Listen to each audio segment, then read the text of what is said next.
Itaendelea kukumbukwa kwa marehemu John Joseph Pombe Magufuli kwa miaka ambayo aliweza kutawala na kwa nafasi ambayo aliweza kutumia kama rais wa awamu ya 5 ya nchi ya Tanzania. Lakini sasa kumekuwa na mambo ambayo kwa hivi sasa yamekuwa yakiendelea kwa baadhi ya watu kuanza kumtofautisha na kuanza pia kumoanisha Dr. John Joseph Pombe Magufuli marehemu kwa hivi sasa, amani iweze kuwa naye. Nafikiri ni swala ambalo kwa hivi sasa limekuwa likiweza kutumiwa kwa baadhi ya wanachama wa Chama cha Demokrasia na Maendeleo, na washangaa sana kwa kipindi ambacho Rais Dr. John Joseph Pombe Magufuli alipokuwa madarakani, Chama cha Demokrasia na Maendeleo bado kilikuwa kwenye upinzani mkali sana na upinzani mzito, na tena wakimwona Rais Dr. John Joseph Pombe Magufuli hafai na hatoweza kulifikisha taifa la Tanzania katika mafanikio ama uchumi ambao tulikuwa tunautegemea. Lakini cha ajabu, hao wanachama wa Chama cha Demokrasia na Maendeleo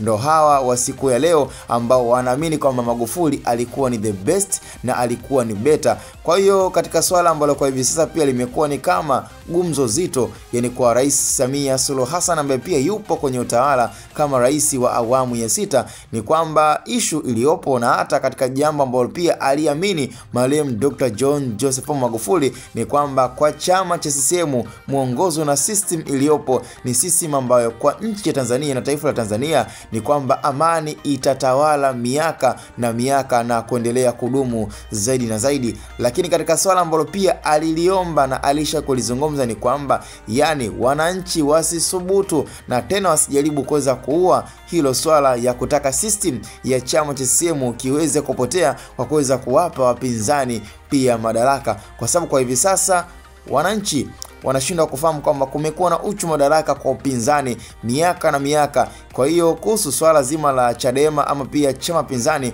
kutaka madaraka ni swala ambalo limekuwa kilihitaji sana, lakini sisi ambacho cha msingi cha kuzingatia ni amani iendelee kutawala na wananchi waendelee kulilia amani tu. Lakini haya masuala ya utawala kwa vyama ni masuala ambayo pia tokea hata enzi za marehemu John Joseph Magufuli alishawahi kulizungumza na bado still watu hawakumuona ni wa maana.